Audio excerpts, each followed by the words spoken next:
నమో వెంకటేశాయ. స్థిత్యుత్పత్త్యంతహేతో మత్యుత్పత్యేకహేతో గోవింద గోవింద. మాయావినామమహితం మహదీశ్వరంతం మాయావికాసచయ సాక్షిణమేకమీశం మాయావిదూరమతిగూఢమగాధమోదం మాయావినాశచతురంత్వహమానతోస్మి అని భూతభౌతిక ప్రపంచ నిర్మాత అఘటిత ఘటనాపటీయ మాయాధిష్ఠాత అయిన శ్రీనివాస పరమాత్ముని మాయను తొలగించవలసిందిగా ప్రార్థించుకుంటూ శ్రీశుకుల వారు ఉపదేశం చేసిన శ్రీమద్భాగవత మహాగ్రంథంలోని చతుర్థ స్కంధాన్ని అధ్యయనం చేసే కార్యక్రమాన్ని మనం ప్రారంభించుకుందాము. ప్రారంభంలో యథాప్రకారం ఆచార్యుల వారితో కలిసి కార్యక్రమానికి మంగళాచరణం చేసుకుందాము. శ్రీ గురు ప్రార్థనా. గురుర్బ్రహ్మా గురుర్విష్ణుః గురుర్దేవో మహేశ్వరః గురుః సాక్షాత్ పరం బ్రహ్మ తస్మై శ్రీ గురవే నమః.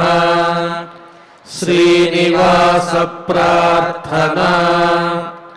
స్వామితా భావితానాయ స్వామి పుష్కరిణీజుషే స్వామినే జగతాంకుర్యే శ్రీనివాసాయ తే నమః. అథ సంకల్పః. శ్రీమదాదివరాహ క్షేత్రే విరాజమానస్య నిత్యశుద్ధ బుద్ధ ముక్త స్వభావస్య లీలాగృహీత విగ్రహస్య శ్రీ పద్మావతీ జానేః అనుగ్రహేణ అస్మాకం సర్వేషాం బుద్ధిశుద్ధ్యర్థం విద్యాభివృద్ధ్యర్థం భక్తి జ్ఞాన వైరాగ్యాది తదనుకూల సర్వసంపత్సమృద్ధ్యర్థం శ్రీ పరమేశ్వర ప్రీత్యర్థం శ్రీమద్భాగవత పాఠం కరిష్యామహే. అస్య శ్రీమద్భాగవత స్తోత్ర మహామంత్రస్య నారద ఋషిః బృహతి ఛందః శ్రీకృష్ణః పరమాత్మా దేవతా బ్రహ్మ బీజం భక్తిశక్తిః జ్ఞానవైరాగ్యే కీలకం అస్మాకం శ్రీమద్భగవత్ప్రసాదసిద్ధ్యర్థే పాఠే వినియోగః. ధ్యానం నారాయణాత్రితనయాబ్జపదాభియుక్తాః మిత్రాప్తవాక్యనివహామృతభూరిసిక్తాః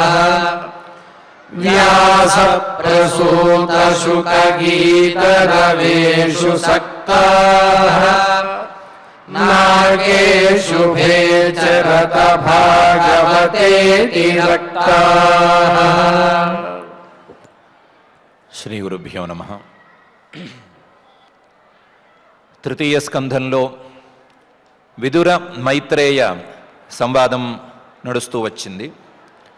ఆ విదుర మైత్రేయ సంవాదంలో సృష్టి, ఆ సృష్టిలో జరిగిన ప్రాథమిక పరిణామాలు, వీటిని గురించి మైత్రేయ మహర్షి గారు విదురుడికి విస్తారంగా చెప్పుకుంటూ వచ్చారు. ఆ చెప్పుకురావటంలో భాగంగానే స్వయంభువమనువు, శతరూప అనే వాళ్ళ ప్రస్తావన వచ్చింది. ఆ ప్రస్తావన వచ్చినప్పుడు ఆ ప్రస్తావన కపిలావతారం వైపు మళ్ళింది. ఆ కపిలావతారాన్ని విస్తృతంగా ప్రాసంగికంగానైనా సరే ప్రధానంగా మైత్రేయ మహర్షి గారు వర్ణించి చూపించారు. ఆ కపిలావతార వర్ణన, ఆ కపిలావతారంలో పరమాత్ముడు చేసినటువంటి ఉపదేశాన్ని వర్ణించటం అనే కార్యక్రమం పూర్తవటంతో తృతీయ స్కంధాన్ని పూర్తి చేసి చతుర్థ స్కంధంలో మైత్రేయ మహర్షి గారు స్వయంభువ మనువు గారి యొక్క మిగతా సంతానం, వాళ్ళ సంతానం, వీళ్ళ వృత్తాంతాలను చెప్పడం ప్రారంభిస్తున్నారు. ఆ ప్రారంభంలో భాగంగా మైత్రేయ ఉవాచ, మైత్రేయ మహర్షి గారు విదురుడితో ఇలా చెప్తున్నారు. మనోస్తు శతరూపాయాం తిస్రః కన్యాశ్చ జజ్ఞిరే ఆకూతిర్దేవహూతిశ్చ ప్రసూతిరితి విశ్రుతాః అని. మనోహం స్వయంభువ మనువు అని ఆయన గురించి ప్రస్తావన వచ్చింది కదా. ఆయన భార్య పేరు శతరూప కదా. వీళ్ళిద్దరికీ తిస్రః కన్యాశ్చ, ముగ్గురు ఆడపిల్లలు కూడా పుట్టారు, జజ్ఞిరే పుట్టారు అని అనుకున్నాం కదా. ముగ్గురు ఆడపిల్లలు కూడా అంటే ఇద్దరు మగపిల్లలు ఉన్నారు, ప్రియవ్రతుడు ఉత్తానపాదుడు అని. వాళ్ళు కాక ముగ్గురు ఆడపిల్లలు. ఆకూతి, దేవహూతి, ప్రసూతి అని ముగ్గురు అని చెప్పుకున్నాం కదా. వీళ్ళ గురించి కొంత ప్రస్తావన ఇంతకుముందు అయింది కదా. వాళ్ళలో ఆకూతిం రుచయే ప్రాదాత్ అపి భ్రాతృమతీం నృప పుత్రికా ధర్మమాశ్రిత్య శతరూపానుమోదిత అనే తీరులో ఆకూతి అనేటువంటి అమ్మాయిని రుచి అనేటువంటి ఒక మహానుభావుడికి ఇచ్చి పెళ్లి చేశాడు. స్వయంభువ మనువు గారు తన కూతురైనటువంటి ఆకూతిని రుచికి ఇచ్చి పెళ్లి చేశాడు. దేవహూతిని కర్దముడికి ఇచ్చినట్లుగా ఆకూతిని రుచికి ఇచ్చి పెళ్లి చేశారు అని ఈ శ్లోకంలో చెప్తున్నారు. ఒక ప్రత్యేక విషయాన్ని, ప్రస్తావనను, పరమాత్మకు సంబంధించిన ఒక అవతారాన్ని, ఆ అవతారం ద్వారా సృష్టిలో జరిగినటువంటి పరిణామాలని, వీటన్నిటినీ చెప్పటం కోసం ఈ విషయాన్ని ప్రారంభించి చెప్తున్నారు. అందులో ఆకూతిం రుచయే ప్రాదాత్, ఆకూతిని రుచికి ఇచ్చాడు. ఇందులో విశేషమేమీ లేదు. ఎవరినో ఒకళ్ళని ఎవరికో ఒకళ్ళకి ఇచ్చి తీరాలి, అందులో భాగంగా ఇచ్చాడు అనుకోవచ్చు. కానీ ఇచ్చేటప్పుడు పుత్రికాధర్మం ఆశ్రిత్య, పుత్రికాధర్మం అనేటువంటి విశేష ధర్మంతో తన కూతుర్ని రుచి అనే ఆయనకి ఇచ్చాడు. పుత్రికాధర్మం అంటే అభ్రాతృకాం ప్రదాస్యామి తుభ్యం కన్యాం అలంకృతాం అస్యాం యో జాయతే పుత్ర సమే పుత్రో భవిష్యతి అని ఒప్పందం చేసుకుని ఆ ఒప్పందం ప్రకారం పిల్లని అల్లుడికి, యోగ్యుడైన వరుడికి ఇవ్వటం అనేటువంటి ధర్మం. మగపిల్లలు లేరు అనుకునేటువంటి సందర్భంలో, మగపిల్లలు కావాలి అనుకునేటువంటి సందర్భంలో ఆడపిల్ల ఉండే మాట అయితే ఈ ఆడపిల్లని ఒక యోగ్యుడైన వరుడికి ఇస్తూ, ఇచ్చేటప్పుడు అభ్రాతృకాం ప్రదాస్యామి, నేను మా అమ్మాయిని నీకు ఇస్తున్నాను కదా, ఈ పిల్లకి సోదరుడు లేడు, భ్రాత అంటే తోబుట్టువు మగపిల్లవాడు లేడు, అలాంటి మగపిల్లవాడు తోడు లేనటువంటి దాన్ని నీకు ఇస్తున్నాను ఈ పిల్లని, ఈ పిల్లకి పుట్టినటువంటి మగపిల్లవాడు నా పిల్లవాడు అవుతాడు, దానికి నీకు అంగీకారం అయితే ఈ పిల్లని తీసుకో అని చెప్పి దాని ప్రకారం పిల్లనిచ్చి తన మనవణ్ణి తాను తీసుకోవటం. అమ్మాయికి పుడితే మనవడే అవుతాడు కదా, తన దౌహిత్రుణ్ణి మనవణ్ణి తాను పుత్రుడిగా భావించి తీసుకోవటం, తీసుకుని పెంచుకోవటం అనేటువంటి ధర్మం. దాని పేరు పుత్రికాధర్మం. ఇది ధర్మశాస్త్ర సమ్మతం. ఈ ధర్మశాస్త్ర సమ్మతమైనటువంటి పుత్రికాధర్మం ఆశ్రిత్య పుత్రికాధర్మంతో ఇచ్చాడు. పుత్రికాధర్మంతో ఇచ్చాడు అన్నా కూడా వేరే ఇష్యూ, వేరే కేసులో పెద్ద ఇష్యూ అయ్యేది కాదేమో కానీ ఇక్కడ మాత్రం అపిభ్రాతృమతీం నృప, నాకు ఆ మగపిల్లలు లేరు అని చెప్పటానికి ఈ స్వయంభువ మనువుకి యోగ్యత లేదు. ఎందుకంటే ఇద్దరు మగపిల్లలు ఉన్నారు. ఈ ఆకూతి అనే ఆవిడికి ఇద్దరు సోదరులు ఉన్నారు. సోదరులు ఉన్నా కూడా అపిభ్రాతృమతీం నృప, ఈ స్వయంభువ మనువు గారు పుత్రికాధర్మం ఆశ్రిత్య ఇచ్చాడు. అంటే ఈవిడికి సోదరులు లేరు అనే మాట చెప్పలేదు. ఈవిడికి సోదరులు ఉన్నారు, కానీ ఈవిడికి పుట్టేటువంటి మగపిల్లవాడు మాత్రం నాకు పిల్లవాడు అవ్వాలి అని నియమం పెట్టి ఆ నియమం ప్రకారం ఇచ్చాడు. ఈ నియమం ప్రకారం ఇవ్వటానికి ప్రధానమైనటువంటి అడ్డంకి భార్య. ఎందుకంటే భార్యకి ఇద్దరు ఆల్రెడీ మగపిల్లలు ఉండగా నాకు ఆ ఆడపిల్లకు పుట్టినవాడు నాకు పిల్లవాడు అవ్వాలి అంటే ఒప్పుకోవలసింది భార్య కదా. అందుకని శతరూపానుమోదిత, శతరూపతో ముందే సంప్రదించాడు. సంప్రదించి ఆవిడ ఒప్పుకున్న తరువాత, ఆవిడ తన అంగీకారాన్ని తెలిపిన తరువాత ఈ నియమం ప్రకారం ఇచ్చాడు. ఈ కేసులో మొత్తం ఎవరెవరు ఉన్నారో వాళ్ళందరూ దీన్ని ఆమోదించారు. ఒకటి శతరూప ఒప్పుకుంది, రెండవది రుచి ప్రజాపతి గారు, ఆయన కూడా ఒప్పుకున్నారు. అలాగే ఆకూతి కూడా ఒప్పుకునే ఉంటుంది. అందరూ ఒప్పుకున్న తర్వాత ఈ ధర్మంతో, పుత్రికా ధర్మంతో తన పిల్లని ఆకూతిని రుచి అనే ప్రజాపతి గారికి ఇచ్చి పెళ్లి చేశాడు అని ఈ శ్లోకంలో చెప్తున్నారు. ఆకూతిం రుచయే ప్రాదాత్ అపి భ్రాతృమతీం నృప పుత్రికా ధర్మమాశ్రిత్య శతరూపానుమోదిత అని. అయితే పుత్రికాధర్మం అనేది స్వయంభూ మనువు గారికి ఎందుకు? ఇద్దరు మగపిల్లలు ఉండగా ఇంకా కూడా ఆడపిల్లకు పుట్టబోయే పిల్లవాడు నాకే కావాలి అని ఈయనకి అనిపించటం ఎందుకు? దాన్ని అందరూ ఆమోదించటం ఎందుకు అని ప్రాథమికంగా ప్రశ్న వస్తుంది.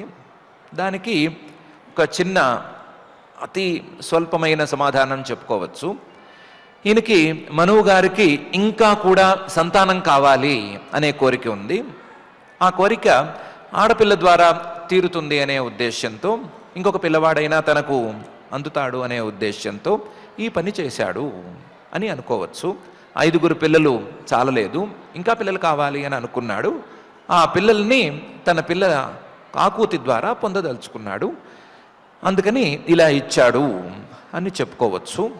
అందులోనూ రుచి ప్రజాపతి గారికి కలిగేటువంటి సంతానం మీద ఈయనకి మక్కువ ఎక్కువ ఉంది అని కూడా చెప్పుకోవచ్చు. ఎందుకంటే ప్రజాపతిస్స భగవాన్ రుచిస్తస్యాం అజీజనత్ మిథునం బ్రహ్మవర్చస్వి పరమేణ సమాధిన అనే విషయం ఉంది అని మహర్షి గారు చెప్తున్నారు. ప్రజాపతిస్స భగవాన్, ఆ రుచి ప్రజాపతి గారు భగవాన్ చాలా పూజనీయుడు, చాలా గొప్పవాడు. ఆయన రుచి గారు తస్యాం ఆ ఆకూతికి అజీజనత్, ఆకూతికి ఒక జంటని లేదా కవలల్ని పిల్లలుగా అందించాడు.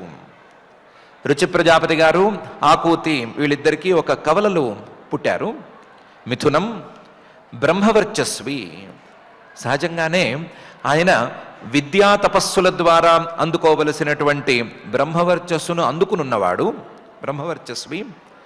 దానికి తోడు పరమేణ సమాధిన, ఎవ్వరూ అందుకోలేనంత స్థాయిలో సమాధి స్థితిని అందుకుని, ఆ సమాధి స్థితిలో పరమేణ సమాధిన, ఆ సమాధి స్థితిలో కూడా గతంలో కపిల మహాముని చెప్పిన తీరులో పరమాత్మని ఆ స్థితిలో మనసులో ఉంచుకుని, పరమాత్మనే, పరమాత్మ యొక్క అంగాలనే అన్నిటినీ ధ్యానం చేసేటువంటి విధానంలో సమాధి స్థితిని పొంది, ఆ స్థితిలో పరమేశ్వరుడి యొక్క అనుగ్రహాన్ని పొంది, ఆ అనుగ్రహం ద్వారా ఒక కవల పిల్లల్ని ఆయన కన్నాడు, కవల పిల్లలకు జన్మనిచ్చాడు అని మైత్రేయ మహర్షి గారు ప్రజాపతిస్స భగవాన్ రుచిస్తస్యాం అజీజనత్ మిథునం బ్రహ్మవర్చస్వి పరమేణ సమాధిన అని చెప్తున్నారు. ఓకే, అది కూడా బాగానే ఉంది. రుచిగారు చాలా గొప్పవాడవ్వచ్చు, ఆయనకి కలగబోయే లేదా కలిగే సంతానం చాలా గొప్పదవ్వచ్చు. అయినంత మాత్రాన ఆయనకి పుట్టే సంతానం నాకు కావాలి, నీకు ఆడపిల్లనిస్తాను, సంతానం మాత్రం నాకు ఇచ్చేయి అనటంలో ఏం భావ్యం ఉంది? ఇది ఏమంత గొప్పగా ఉంది అని మనకు ప్రశ్న తప్పనిసరిగా వస్తుంది. ఆ ప్రశ్నకు మనువు గారి మనసులో ఉండేటువంటి సమాధానం చెప్పాలి అని పై శ్లోకాన్ని ప్రారంభిస్తూ వృత్తాంతాన్ని కూడా మహర్షి గారు చెప్తున్నారు. యస్తయో పురుష సాక్షాత్ విష్ణుర్ యజ్ఞస్వరూపధృక్ యా స్త్రీ సా దక్షిణాభూతే అంశభూత అనపాయిని అనే శ్లోకంలో ఆ కవల పిల్లలు పుట్టారు కదా ఇద్దరు. తయోహో, ఆ కవల పిల్లల్లో యహ పురుష, ఒక మగపిల్లవాడు ఒక ఆడపిల్ల అనే కవల పిల్లలు పుట్టారు. ఈ కవల పిల్లల్లో పురుష, మగపిల్లవాడు ఎవరు అంటే సాక్షాత్ విష్ణు, శ్రీమన్మహావిష్ణువే. ఆ శ్రీమన్ మహావిష్ణువే యజ్ఞస్వరూప ధృక్, యజ్ఞుడు అనేటువంటి పేరులో లేదా సుయజ్ఞుడు అనేటువంటి పేరుతో సాక్షాత్తుగా శ్రీమన్ మహావిష్ణువే జన్మించాడు. ఆయనతో పాటుగా ఆయన్ని విడిచి ఉండలేనటువంటి లక్ష్మీదేవి యా స్త్రీ, ఆడపిల్ల పుట్టిందిగా, ఆ ఆడపిల్ల రూపంలో పుట్టుకొచ్చింది. యా స్త్రీ సా, ఈ ఆడపిల్ల లక్ష్మీదేవి అంశభూతంగా పుట్టినటువంటి ఆడపిల్ల యజ్ఞంలో ఉండేటువంటి, యజ్ఞంలో ప్రధానమైనటువంటి దక్షిణ రూపంలో పుట్టుకొచ్చింది. యా స్త్రీ సా దక్షిణ, ఈ దక్షిణ అనే పేరు కలిగినటువంటి ఆడపిల్ల భూతేహే లక్ష్మీదేవి యొక్క అంశభూత, అంశతో పుట్టింది. లక్ష్మీదేవి ఎందుకు ఈయనతో పాటు తోబుట్టువుగా పుట్టింది అంటే అనపాయిని, ఆ విష్ణువుని, శ్రీమన్ మహావిష్ణువుని విడిచి ఆవిడ ఉండలేదు. ఆయన ఏదో అవతారానికి అని బయలుదేరుతుంటే నేను కూడా వస్తాను అన్నట్లుగా ఆవిడ కూడా బయలుదేరింది. బయలుదేరి ఆయనకి తోబుట్టువుగా పుట్టింది అని ఈ శ్లోకంలో మహర్షి గారు చెప్తున్నారు. యస్తయో పురుష సాక్షాత్ విష్ణురి యజ్ఞస్వరూపధృక్ యా స్త్రీ సా దక్షిణా భూతే అంశభూత అనపాయిని అనే శ్లోకంలో. దీని ద్వారా మనువు గారి మనసులో ఉండేటువంటి అభిప్రాయాన్ని చూచాయిగా మహర్షి గారు చెప్తున్నారు. పుట్టబోయేటువంటి బిడ్డ, రుచి ప్రజాపతి గారికి కలగబోయేటువంటి బిడ్డ సాక్షాత్తు శ్రీమన్ మహావిష్ణువే. అలాంటి శ్రీమన్ మహావిష్ణువు నాకు పిల్లవాడిగా పుట్టలేదు అనేటువంటి లోపాన్ని సర్దుకోవాలి అంటే నేను మనవడిగా పుట్టినటువంటి ఆ శ్రీమన్ మహావిష్ణువుని పిల్లవాడిగా తెచ్చుకుని నా ఇంట్లో పెంచుకోవాలి అని అనుకున్నాడు. అలా అనుకుని ముందే రుచి ప్రజాపతి గారి యొక్క సామర్థ్యాన్ని గుర్తించి ఆయన తప్పనిసరిగా ఈ యజ్ఞ రూపంలో పరమాత్మను తన బిడ్డగా తీసుకొస్తాడు. తీసుకొచ్చినప్పుడు నేను ఆయన్ని బిడ్డగా నా ఇంట్లో పెంచుకుంటాను అని అనుకున్నాడు. అనుకుని ఇలా చేశాడు అనే అభిప్రాయాన్ని చెప్తున్నారు. యస్తయో పురుష సాక్షాత్ విష్ణుర్ యజ్ఞస్వరూపధృక్ యా స్త్రీ సా దక్షిణా భూతే అంశభూత అనపాయిని అనే ఈ శ్లోకంలో. అయితే ఇంకా కూడా ప్రశ్నలకు సమాధానం రావటం లేదు. భగవంతుడు ఇంతటి మహానుభావుడు ఆయన వాళ్ళింట్లో పుడితే వాళ్ళింట్లోంచి పిల్లవాడిని ఎత్తుకొచ్చేయటం ఏమిటి? భగవంతుడు ఎవరికి పిల్లవాడుగా పుడితే వాళ్ళకే పెంచుకునే అర్హత కూడా ఉండాలి. అలా కాకుండా ఆ భగవంతుణ్ణి పిల్లవాడుగా కనలేకపోయిన వాళ్ళు కూడా ఎక్కడో ఆ చోట ఆయన పుడితే ఆయన్ని ఏదో నియమంతో ఎత్తుకొచ్చేయటం అనేది ఎంతవరకు సమంజసంగా ఉంటుంది అనే ప్రశ్న వేస్తే ఆ ప్రశ్నకి చాలా దూరంలో ఉండేటట్లుగా జాగ్రత్తగా పై వృత్తాంతాన్ని చెప్తూ మహర్షి గారు సమాధానం పై శ్లోకంలో చెప్తున్నారు. ఆనిన్యే స్వగృహం పుత్ర్యా పుత్రం వితతరోచిషం స్వయంభువో ముదాయుక్త రుచిర్జగ్రాహ దక్షిణాం అని. ఆనిన్యే స్వగృహం పుత్ర్యా పుత్రం తన కూతురు ఆకూతి, ఆ ఆకూతికి పుట్టినటువంటి పిల్లవాడు ఈ యజ్ఞుడు లేదా సుయజ్ఞుడు, ఆయన్ని స్వగృహం ఆనిన్యే తన ఇంటికి తెచ్చేశాడు. ఎవరు? స్వయంభవ మనువు గారు. ఆ పుత్రుడు వితత రోచిషం, విస్తృతమైనటువంటి తేజస్సు కలిగినవాడు. అలా విస్తృతమైన తేజస్సు లేదా విశాలమైన తేజస్సు కలిగినటువంటి ఆ పుత్రుణ్ణి, పుత్రికాపుత్రుణ్ణి, మనవణ్ణి ఆయన స్వయంభవ మనువు గారు ముదాయుక్త చాలా సంతోషంగా తన ఇంటికి తెచ్చేసుకున్నాడు. అమ్మాయి దక్షిణ ఉంది కదా, ఆ దక్షిణని రుచిర్జగ్రాహ దక్షిణం. రుచిగారు ముందే అనుకున్నట్లుగానే నీకు మగపిల్లవాడు నీకు చెందుతాడు, ఆడపిల్ల నాకుండని అని ఆడపిల్లని దక్షిణని తన దగ్గర ఉంచేసుకున్నాడు అని ఈ శ్లోకంలో చెప్తున్నారు. ఆనిన్యే స్వగృహం పుత్ర్యా పుత్రం వితత రోచిషం స్వయంభువో ముదాయుక్త రుచిర్జగ్రాహ దక్షిణాం అనే శ్లోకంలో. శ్లోకం తాలూకు పదాలు వాటి అర్థాలు చూస్తే మనం అనుకున్న ప్రశ్నకి సమాధానం రాదు. కానీ వితత రోచషం ముదాయుక్త రుచిర్జగ్రాహ దక్షిణాం అనే పదాల యొక్క స్వారస్యము వాటి యొక్క తాత్పర్యము జాగ్రత్తగా పరిశీలిస్తే వీటికి సమాధానం సరి అయిన సమాధానం అందుతుంది. దీనికి సరి అయిన సమాధానం ఏమిటి అంటే, మనం వేసుకున్న ప్రశ్నకి మనవణ్ణి ఇంటికి తెచ్చుకోవటం ఏమిటి, మనవడు నా కొడుకు అవుతాడు అని అనుకోవటం ఏంటి, అవసరం లేకుండా. ఎక్కడైనా ఆస్తి బయటకు పోతుంది అనే భయం ఉన్నప్పుడో వేరేదైనా కారణం ఉన్నప్పుడో మనవడిని తీసుకొచ్చి మనవడికి ఆస్తి రాయటం ఇలాంటివి ఏవైనా జరిగితే జరగచ్చు. కానీ అన్నీ బాగున్నప్పుడు ఈ పని ఎందుకు చేయటం అనే ప్రశ్న వస్తుంది. దీనికి తోడు తన తర్వాత రాజ్యం ఇచ్చేటప్పుడు కూడా ప్రియవ్రతుడికి ఉత్తానపాదుడికి రాజ్యం ఇచ్చినట్టు ఉంది. కానీ ఈ యజ్ఞుడు అనేటువంటి మనవుడికి పిల్లవాడిగా దత్తత తీసుకున్న వాడికి రాజ్యం ఇచ్చినట్లు ఎక్కడా లేదు. కాబట్టి ఇలాంటి పనులు చేయటం ఎందుకు అనే మూల ప్రశ్న అలాగే మిగిలిపోయింది. ఆ ప్రశ్నకి ఈ పదాల ద్వారా మహర్షి గారి సమాధానం ఇవ్వదలిచారు. ఇవ్వదలిచిన సమాధానం ఇంతే. మనం చెప్పుకునేది సృష్టి ప్రారంభ కాలం. ఆ సృష్టి ప్రారంభ కాలంలో మానవులు మనుషులు నడుచుకునేటువంటి తీరు ఇలాంటివి ఏమీ లేవు. అప్పటికింకా సరిగ్గా లోకాలే కుదురుకోలేదు. అప్పటికింకా భూమి మీద ఈ జంతుజాలం ఈ జీవజాలం పుట్టుకొచ్చిన దాఖలాలు కూడా లేవు. అప్పటికి కేవలం భావరూపమైనటువంటి సృష్టే ప్రధానంగా నడుస్తూ వచ్చింది. భావాలు, ఆయా భావాలు, పరమేశ్వర సంకల్పంలోని భావాలు కొత్త కొత్త రూపాలను ధరిస్తూ వస్తున్నాయి అని చెప్పుకునేటువంటి కాలం.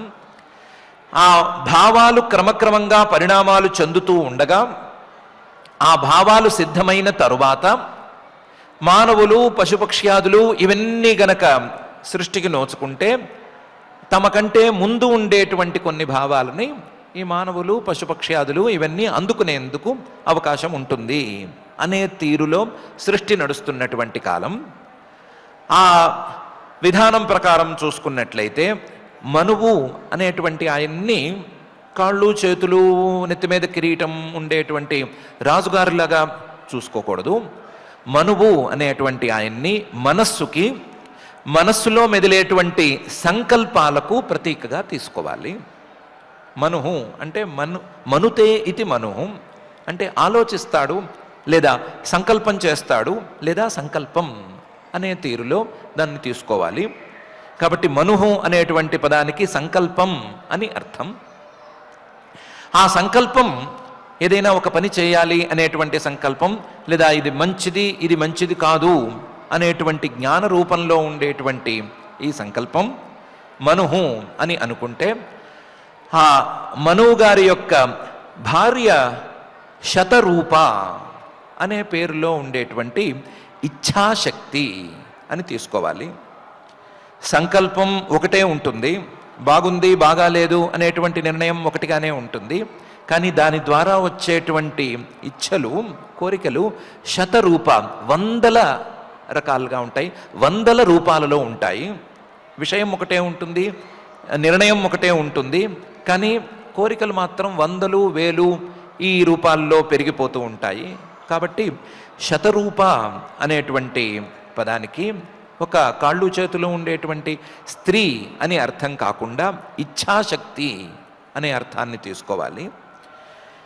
ఈ సంకల్పం లేదా జ్ఞానశక్తి, ఈ శతరూప అనేటువంటి ఇచ్ఛాశక్తి ఈ రెండూ కలిసినప్పుడు, జ్ఞానేచ్ఛ శక్తులు రెండూ కలిసినప్పుడు ఆకూతి అనేటువంటి క్రియాశక్తి అనేది పుట్టుకొస్తుంది అని అర్థం చేసుకోవాలి. జ్ఞానశక్తి ఇచ్ఛాశక్తి రెండూ కలిస్తే వచ్చేటువంటి ఆకూతి అంటే క్రియాశక్తి అనేది గనక వచ్చినట్లయితే, ఈ జ్ఞాన ఇచ్ఛా క్రియాశక్తులు మూడు గనక కలిసినట్లయితే ఆ కలయిక ఒక యజ్ఞానికి, ఒక ఉత్తమ క్రతువుకి మూలంగా ఉండాలి. ఈ మూడు గనక సవ్యంగా కలిస్తే, ఈ మూడు గనక సరి అయిన తీరులో కలిస్తే, సరి అయిన విధానంలో సరి అయిన జీవుల్లో కలిస్తే ఈ కలయిక ఒక యజ్ఞానికి నాంది పలుకుతుంది. యజ్ఞం మహోన్నతమైనటువంటి వైదికమైన క్రతువుగా అది మారుతుంది.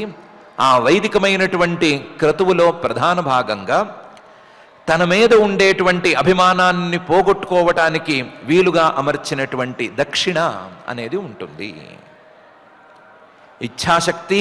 ఇచ్ఛాశక్తి ద్వారా వచ్చినటువంటి క్రియాశక్తి, ఈ ఇచ్ఛా క్రియాశక్తులకు వెనకాల ఉండేటువంటి సంకల్పశక్తి, ఈ మూడు కలిస్తే వచ్చేటువంటి యజ్ఞుడు, యజ్ఞస్వరూపం. ఆ యజ్ఞస్వరూపంలో తప్పనిసరిగా మానవులకి దేహాభిమానాన్ని పోగొట్టే లేదా దేహాభిమానంతో సహా అన్ని అభిమానాలను పోగొట్టగలిగినటువంటి దక్షిణ అనేటువంటివి ఇవన్నీ వరుసగా ఒకదాని వెంట ఒకటి వచ్చాయి అని చెప్పుకోవాలి. అలా చెప్పుకోవటం ద్వారా మాత్రమే మనం చెప్పుకునేటువంటి ఈ వృత్తాంతానికి తాత్పర్యాన్ని అందుకున్నట్టు అవుతుంది. లేకపోతే కథలు వింటే మనువు గారిని ఒక ఆయన ఉండేవాడు, ఆయనకి శతరూప అనే భార్య ఉండేది, ఆయనకి 5 పిల్లలు, అందులో ఒక ఆవిడికి ఇలా పెళ్ళయింది, ఇంకొక ఆవిడికి ఇలా పెళ్ళయింది, మనవణ్ణి తీసుకుని పెంచుకున్నాడు అని చెప్పుకుంటే చందమామ కబుర్ల కంటే పెద్ద విశేషంగా ఏమీ ఉండదు. కాబట్టి అలా దీన్ని అర్థం చేసుకోకూడదు. దీన్ని ఈ విధంగా సృష్టి ప్రారంభ కాలంలో నడిచినటువంటి ఇచ్ఛాశక్తి, జ్ఞానశక్తి, క్రియాశక్తుల కలయికగా యజ్ఞస్వరూపుడైనటువంటి పరమాత్మ యొక్క ఆవిర్భావంగా, అందులో దేహాభిమానాలతో సహా అన్ని అభిమానాలను పోగొట్టేటువంటి దక్షిణ కలయికగా అర్థం చేసుకోవాలి అని మహర్షి గారు తన తాత్పర్యాన్ని చూపిస్తున్నారు. ఆ తాత్పర్యాన్నే కొంచెం ముందుకు తీసుకెళ్తూ తాం కామయానాం భగవాన్ ఉవాహ యజుషాం పతి తుష్టాయాం తోషమాపన్న అజనయద్ ద్వాదశాత్మజాన్ అని చెప్తున్నారు. ఇదే అభిప్రాయం. ఈ అభిప్రాయంతోనే దీన్ని అర్థం చేసుకుంటే యజ్ఞము దక్షిణ అనేటువంటి రెండూ కలిస్తే, యజ్ఞం దక్షిణలతో పరిపూర్ణమైతే, యజ్ఞంలో ప్రధానమైనటువంటి దక్షిణలతో యజ్ఞం గనక పరిపూర్ణంగా పూర్తయితే అప్పుడు ఆ యజ్ఞానికి ఫలితాలు రకరకాలుగా వచ్చేస్తాయి అని ఈ శ్లోకంలో మహర్షి గారు చెప్పదలుచుకుని కామయానాం చాలా అందంగా ఉండేటువంటి ఆ దక్షిణకి భగవాన్, అలాగే మనం చెప్పుకున్నటువంటి ఈ యజ్ఞానికి, ఈ ఇద్దరికి పెళ్ళైనట్లు లేదా వీళ్ళిద్దరూ కలిసినట్లు అని చెప్పుకోవచ్చు.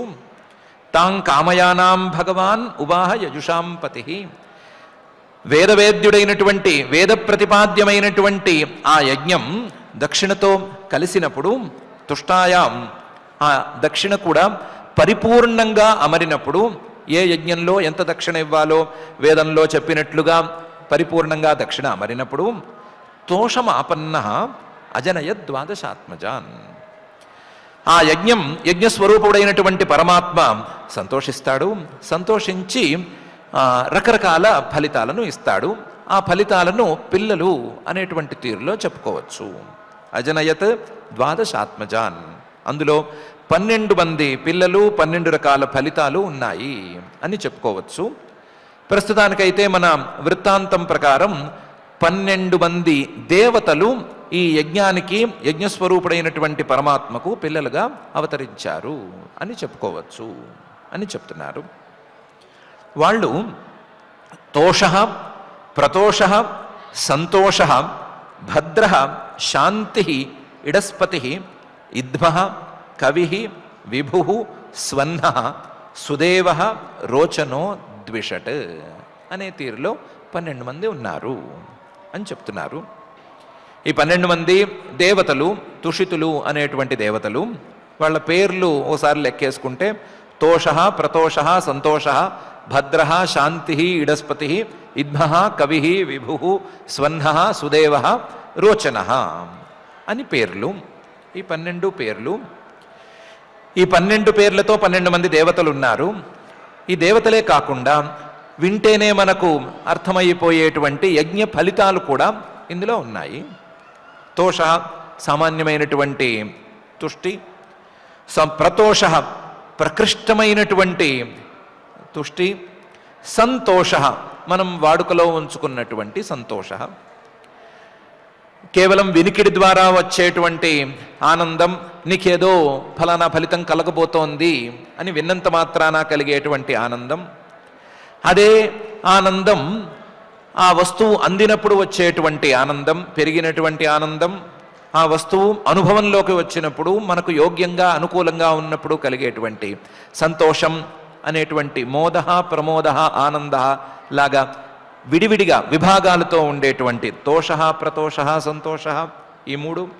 భద్ర మంచి, శాంతి, ఇడస్పతి అంటే యజ్ఞాలలో వాడేటువంటి ఒక దేవత, ఇద్మ యజ్ఞాలలో అగ్ని ప్రజ్వరిల్లటానికి వాడేటువంటి సమిధలు, కవి అంటే జ్ఞానం, విభు అంటే వ్యాపకుడైనటువంటి పరమాత్మ, స్వన్హ మంచి రోజు, సుదేవ మంగళాలను లేదా ఫలితాలను ఇచ్చేటువంటి దేవుడు, రోచన ప్రకాశవంతమైనటువంటి వాడు, ప్రకాశంగా ఉండేటువంటి వాడు లేదా ప్రకాశం అని తీసుకుంటే, ఫలితాలు, ఆ ఫలితాల పేర్లతో ఉండేటువంటి దేవతలు ఈ యజ్ఞస్వరూపుడైనటువంటి పరమాత్మకు పిల్లలుగా అవతరించారు అని చెప్పుకోవచ్చు. తోష, ప్రతోష, సంతోష, భద్రశాంతిరిడస్పతి, ఇద్మ కవిర్విభుస్వన్న, సుదేవో రోచనో ద్విషట్ అని మహర్షి గారు ఈ భాగంలో చెప్తున్నారు. వీళ్ళే తుషితానామ తే దేవా ఆసన్ స్వయంభువాంతరే మరీచిమిశ్రా ఋషయ యజ్ఞసురగణేశ్వర అనే తీరులో వీళ్ళే దేవతలుగా ఆ స్వయంభువ మనువు గారి అంతరంలో, మన్వంతరంలో ఉన్నారు అని చెప్తున్నారు.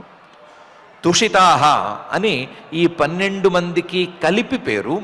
తుషితాహ అనేటువంటి దేవతలు, తే దేవాహ ఆసన్ స్వయంభువాంతరే, స్వయంభువ మనువు గారి అంతరంలో, ఆయన యొక్క కాలంలో, ఆయన యొక్క ఏలుబడిలో, అంటే 71 యుగాల పాటు, ఆ యుగాల పాటు జరిగినటువంటి కాలంలో వీళ్ళు దేవతలుగా ఉన్నారు. మరీచిమిశ్రాహ ఋషయ, మరీచి మొదలైనటువంటి వాళ్ళు అప్పుడు ఋషులుగా ఉన్నారు. యజ్ఞ సురగణేశ్వర, ఆ రోజుకి ఇంద్రుడిగా కూర్చోబెట్టడానికి, సింహాసనంలో కూర్చోబెట్టడానికి దేవరాజ్యంలో ఎవరు యోగ్యులు లేకపోయేసరికి ఈ యజ్ఞుడుగా పుట్టినటువంటి పరమాత్మే తానే ఇంద్రుడుగా కూడా వెళ్ళి ఇంద్రసింహాసనంలో కూర్చున్నాడు. ఇంద్రుడుగా తానై తనకు పిల్లలుగా ఉండేటువంటి 12 మందిని దేవతాగణంగా ఉంచుకుని, మరీచి మొదలైనటువంటి వాళ్లను ఋషులుగా ఉంచుకుని ఆ కాలాన్ని ఆయన జాగ్రత్తగా సరిచూసుకున్నాడు అని ఈ శ్లోకంలో మహర్షి గారు తుషితానామతే దేవా ఆసన్ స్వయంభువ అంతరే మరీచిమిశ్రా ఋషయ యజ్ఞ సురగణేశ్వర అని చెప్తున్నారు. ఇది ఇలాగే అర్థం చేసుకోవాలి. దీన్ని, ఈ చెప్పిన వృత్తాంతాన్ని ఈ విధంగానే అర్థం చేసుకోవాలి. ఇచ్ఛాశక్తి, జ్ఞానశక్తి, క్రియాశక్తుల యొక్క కలయిక, యజ్ఞుడు, యజ్ఞం తాలూకు ఫలితాలు, ఆ ఫలితాలతోనే ఈ సృష్టి మొత్తం వ్యాపించి ఉంది. ఆ యజ్ఞంలో భాగంగానే ఆయా దేవతలు ఉన్నారు. యజ్ఞానికి పరిపూరకంగా దక్షిణ ఉంటుంది అనే తీరులోనే ఈ వృత్తాంతాన్ని అర్థం చేసుకోవాలి అనే విషయాన్ని మహర్షి గారు మరొక సూచనతో పై శ్లోకంలో చెప్పదలిచారు. అందుకని అంటున్నారు, ప్రియంవ్రతోత్తానపాదౌ మనుపుత్రౌ మహోజసౌ తత్పుత్ర పౌత్ర నప్తృణాం అనువృత్తం తదంతరం అని. ఆ మనువు గారికి 2 కొడుకులున్నారు.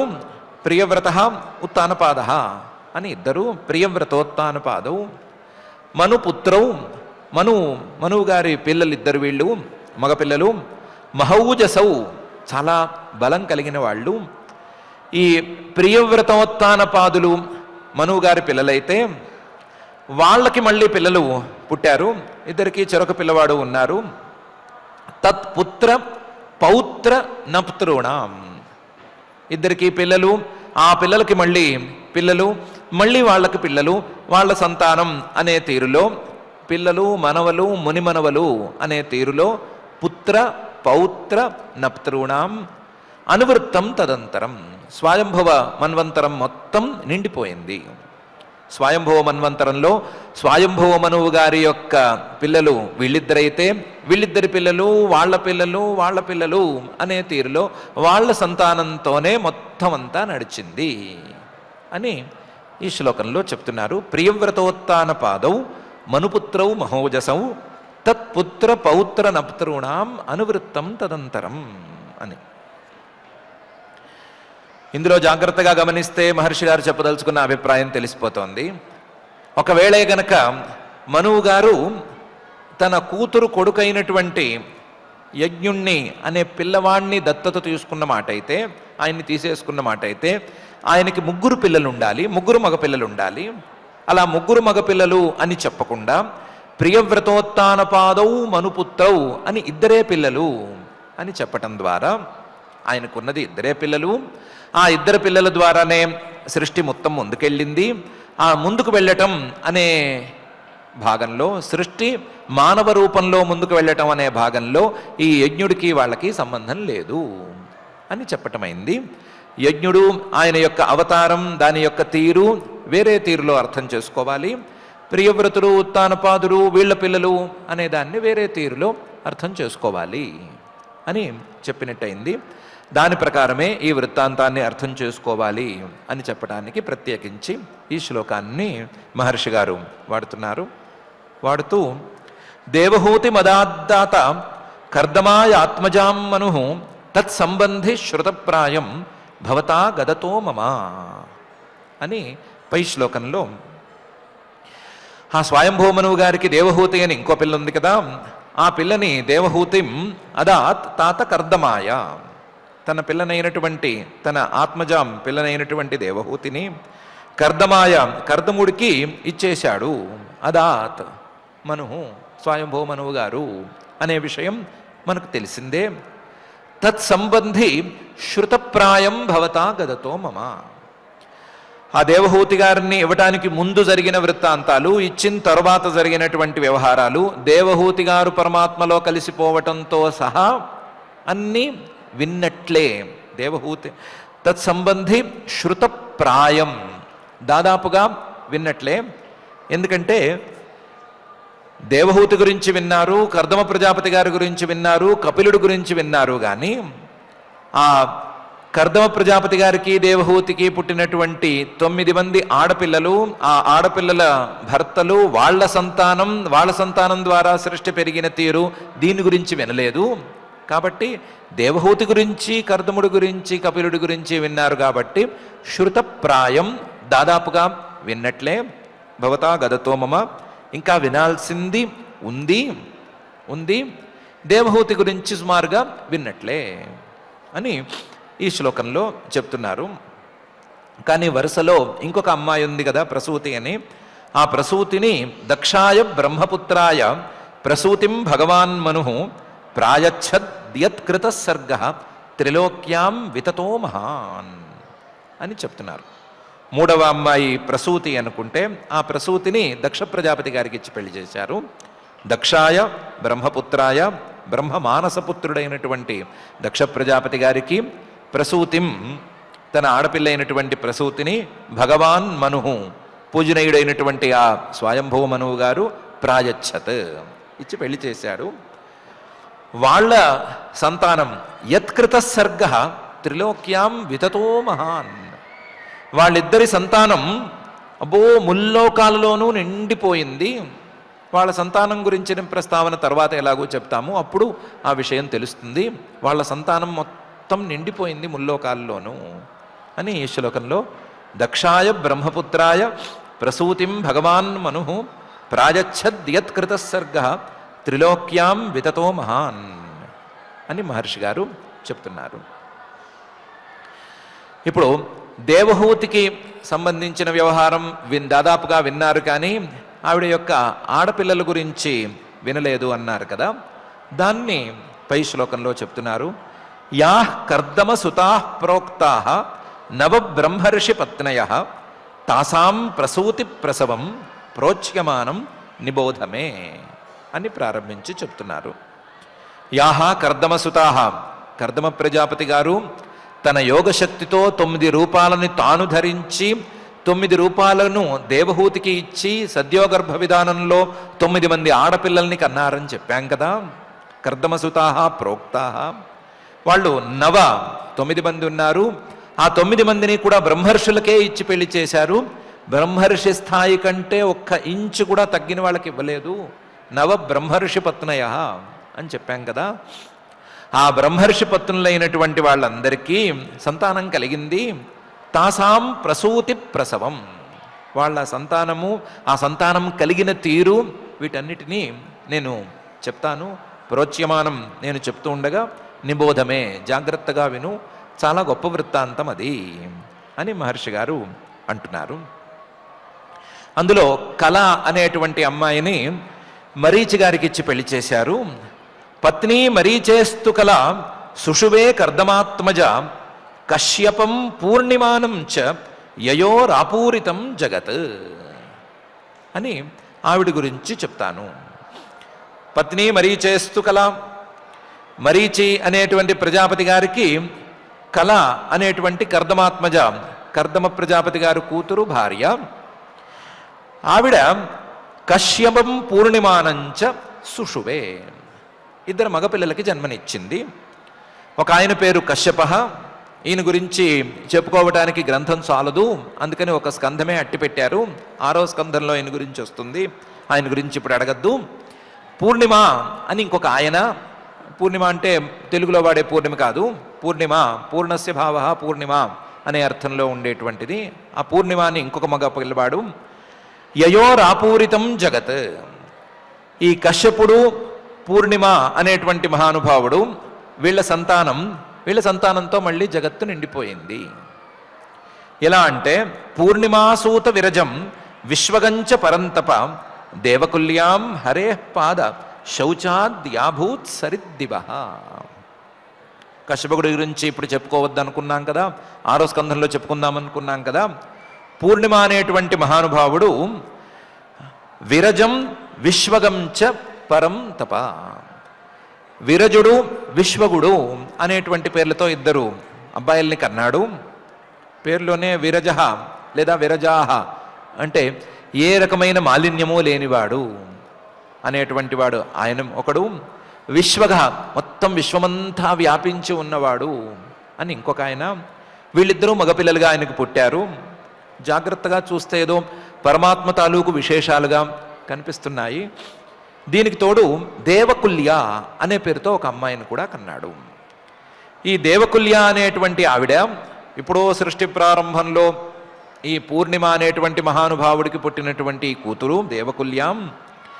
తర్వాత జరిగినటువంటి అనేక పరిణామాలలో హరే పాద శౌచాత్, హరి పాదాలకు, శ్రీహరి పాదాలకు తగిలింది ఈవిడ. శ్రీహరి పాదాలను అంటుకునేటువంటి యోగ్యత ఈవిడికి లభించింది. దానితో ఈవిడికి చాలా పవిత్రత అనేది వచ్చేసింది. పవిత్రత వచ్చేసరికి పాద శౌచాత్ యా అభూత్ దివస్సరిత్, గంగగా మారిపోయింది. గంగా అనే పేరుతో ఈరోజు ఉండేటువంటి మనకు తెలిసినటువంటి ఈ మహానుభావురాలు దేవకుల్య అనే పేరుతో గత జన్మలో ఆ పూర్ణిమ అనేటువంటి మహానుభావుడికి పిల్లగా పుట్టింది. పుట్టినటువంటి ఆవిడ హరిపాద సంబంధం కలగటం వలన, శ్రీహరి పాదాలను తాకటం వలన పరమ పవిత్రమై గంగా నదిగా పారుతూ అందరినీ పవిత్రం చేస్తోంది. అందరినీ అంటే ఎందరినీ పవిత్రం చేస్తోంది? దివస్సరిత్, ఆకాశంలో ప్రవహిస్తూ ఆకాశంలో ఉండేటువంటి దేవతలను కూడా పవిత్రం చేస్తోంది. ఆకాశంలో ఉండే దేవతలను పవిత్రం చేస్తోంది, ఈ మానవులను పవిత్రం చేస్తోంది, పాతాళంలో కూడా ప్రవహించింది కాబట్టి అక్కడ వాళ్ళను కూడా పవిత్రం చేస్తోంది. ఇలా ముల్లోకాలను పవిత్రం చేసేటువంటి గంగాదేవి ఆయన యొక్క కూతురు అని ఈ శ్లోకంలో మహర్షి గారు చెప్తున్నారు. పూర్ణిమాసూత విరజం విశ్వగంచ పరంతప దేవకుల్యాం హరే పాద శౌచాత్ యాభూత్ సరిద్దివ అనే ఈ శ్లోకంలో. ఇది మొదటి పిల్ల లేదా ఒక పిల్ల కళ అనేటువంటి ఆవిడికి సంబంధించిన వ్యవహారం. అయితే అనసూయ అని ఇంకొక ఆవిడ ఉంది. ఆవిడ అత్రే పత్ని అనసూయాత్రీన్ జజ్ఞే సుయశససుతాన్ దత్తం దుర్వాససం సోమం ఆత్మేశం బ్రహ్మ సంభవాన్ అనే తీరులో 3 పిల్లల్ని పిల్లలుగా కన్నది లేదా 3 పిల్లల్ని కలిగింది కలిగి ఉంది అని చెప్తున్నారు. అనసూయ అనేటువంటి ఈవిడ అత్రేహే పత్ని, అత్రి మహర్షి గారికి పత్ని, అత్రి మహర్షి గారికి ఇచ్చి పెళ్లి చేశారు. ఆవిడ త్రీంజజ్ఞే, 3 పిల్లల్ని పిల్లలుగా కలిగి ఉన్నది. సుయశస, చాలా గొప్ప కీర్తి కలిగినటువంటి వాళ్ళు సుతాన్, వాళ్ళని పిల్లలుగా ఈవిడ కలిగింది. వాళ్ళ పేర్లు దత్త, దుర్వాసా, సోమ. దత్త మనకు దత్తాత్రేయుడు అని ప్రసిద్ధుడైనటువంటి శ్రీ విష్ణువు యొక్క అవతారము. దుర్వాసాహ మలినమైనటువంటి బట్టలను కట్టుకుని ఏమాత్రం మంచి బట్టలు కాకుండా మురికి బట్టలను కట్టుకుని వైరాగ్యానికి ప్రతీకగా తిరిగేటువంటి మహానుభావుడు దుర్వాస మహర్షి అని మనం అనుకునేటువంటి ఆయన. అలాగే సోమ, చంద్రుడు, మనందరినీ ఆహ్లాదపరిచేటువంటి మహానుభావుడు. వీళ్ళలో దత్తం దుర్వాససం సోమం ఆత్మేశ బ్రహ్మ సంభవాన్. ఆత్మ పరమాత్మకు అంశంగా, అలాగే లేదా శ్రీమన్ మహావిష్ణువుకు అంశంగా దత్తుణ్ణి, ఈశ అంటే పరమేశ్వరుడి యొక్క అంశంగా దుర్వాసుని, సోమం అంటే బ్రహ్మ యొక్క అంశంగా, వాళ్ళ యొక్క అంశంగా బ్రహ్మ సంభవాన్ చంద్రుణ్ణి ఆవిడ కన్నది. అంటే కన్నది అని చెప్పుకోవడానికి వీల్లేదు, వాళ్ళని పిల్లలుగా ఆవిడ తెచ్చుకుంది అని చెప్పుకోవటమే వీలు. ఆవిడ కడుపులో వీళ్ళ 3 దాచుకోవటం, తర్వాత వాళ్ళకి జన్మనివ్వటం ఇలాంటివేమీ జరగలేదు. అలాంటివేం జరగకుండానే వాళ్ళని పిల్లలుగా తెచ్చుకోగలిగింది అని చెప్పుకోవటమే సుఖం. అత్రే పత్ని అనసూయాత్రీన్ జజ్ఞే సుయశసుతాన్ దత్తం దూర్వాససం సోమం ఆత్మేశ బ్రహ్మ సంభవాన్ అని ఈ శ్లోకంలో ఆ వృత్తాంతాన్ని మహర్షి గారు చెప్తున్నారు. ఎప్పుడైతే అనసూయ అత్రి అనేటువంటి ప్రస్తావన వచ్చిందో వాళ్ళకి ఈ 3 త్రిమూర్తుల యొక్క అంశావతారాలుగా లేదా త్రిమూర్తుల యొక్క అవతారాలుగా పుట్టారు అనేటువంటి మాట వచ్చిందో వెంటనే విదురుడు అడిగాడు. విదుర ఉవాచ అత్రేర్గృహే సురశ్రేష్ఠా స్థిత్యుత్పత్త్యంతహేతవ కించిచ్చికీర్షవో జాతా ఏతదాఖ్యాహి మే గురో అని. అత్రేర్గృహే, అత్రి గారు, ఆయన అత్రి మహర్షి గారు, ఆయన ఇంట్లో ఈ 3 పిల్లలుగా ఎందుకు పుట్టారు, లేదా ఈ 3 పిల్లలుగా ఎందుకు తిరగాల్సి వచ్చింది? అత్రేర్గృహే ఎందుకంటే సురశ్రేష్ఠ, దేవతలందరిలోకి శ్రేష్ఠులైన వారు వీళ్ళు.